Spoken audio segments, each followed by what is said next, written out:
warahmatullahi wabarakatuh. Perkenalkan, nama saya Suli Septiani, NIM C1C018034.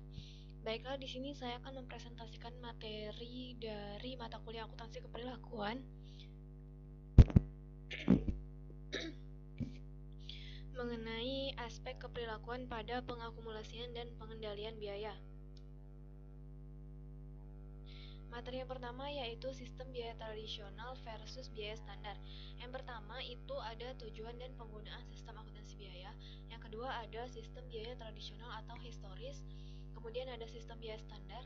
Nah, di dalam sistem biaya standar ini ada ruang lingkup dan kompatibilitas dengan konsep teori organisasi modern. Dan yang terakhir ada perhitungan biaya langsung atau variabel. Nah, di dalam perhitungan biaya langsung atau variabel itu juga terdiri dari 4 kategori. Yang pertama yaitu filosofi yang mendasari, kemudian dorongan keperilakuan, selanjutnya pengendalian biaya, dan yang terakhir yaitu pengambilan keputusan. Materi selanjutnya mengenai aspek keperilakuan dari langkah akuntansi biaya yang dipilih.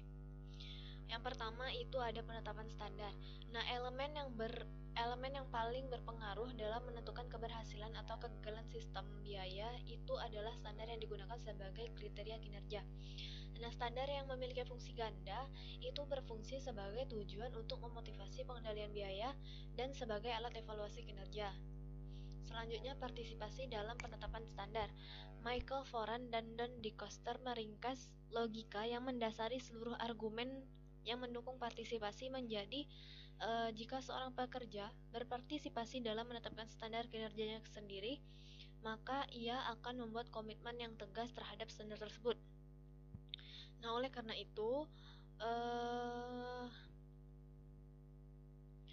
seorang pekerja tadi akan sangat bekerja keras untuk mencapainya. Selanjutnya mengenai standar yang ketat versus standar yang longgar. Nah, standar yang ketat itu sendiri lebih sering tidak tercapai daripada terpenuhi. Standar yang ketat itu adalah tantangan yang berguna atau penghargaan intrinsik yang mana hanya diperuntukkan bagi mandor atau manajer yang termotivasi oleh kebutuhan akan prestasi yang luar biasa. Selanjutnya, standar yang longgar. Standar yang longgar itu tidak memberikan manfaat motivasional apapun karena standar tersebut begitu mudah dicapai, sehingga mandor atau manajer akan mengabaikan standar tersebut karena dianggap tidak berarti. Kemudian penyerapan overhead. Nah, bidang lain yang penuh dengan dorongan disfungsional itu adalah penyerapan overhead. Praktik umum membebankan overhead manufaktur tetap dan variabel ke produk pada tarif estimasi yang didasarkan pada tingkat kapasitas yang telah ditentukan sebelumnya. Nah, ketika dasar yang digunakan untuk penyerapan itu berbeda dengan yang telah ditentukan sebelumnya, maka varians yang dibebankan terlalu tinggi atau terlalu rendah akan terjadi. Kemudian alokasi biaya tidak langsung. Di sini dibagi menjadi dua, yaitu yang pertama biaya jasa korporat, yang mana biaya jasa korporat ini adalah biaya jasa yang dilakukan secara sentral untuk manfaat korporat dari berbagai pusat pertanggungjawaban. Nah, biaya ini termasuk biaya akuntansi, pengolahan data, Wattline, penelitian dan pengembangan, serta memiliki beberapa hubungan yang dapat diidentifikasikan dengan tingkat efektivitas dari berbagai pusat tanggung jawab. Kemudian yang kedua ada biaya administratif korporat, yang mana biaya administratif korporat ini adalah biaya yang diperlukan untuk mengoperasikan kantor korporat. Nah, biaya administratif korporat ini termasuk gaji, hubungan masyarakat, dan biaya korporat lainnya yang terjadi untuk menjalankan perusahaan secara keseluruhan. Selanjutnya ada analisis varians.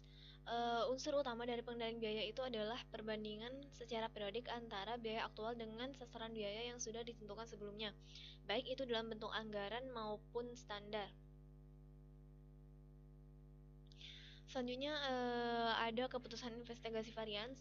Keputusan manajemen itu semata bergantung pada penilaiannya atas signifikansi diskrepansi yang diamati. Kemudian dinilai dari aspek keperilakuan.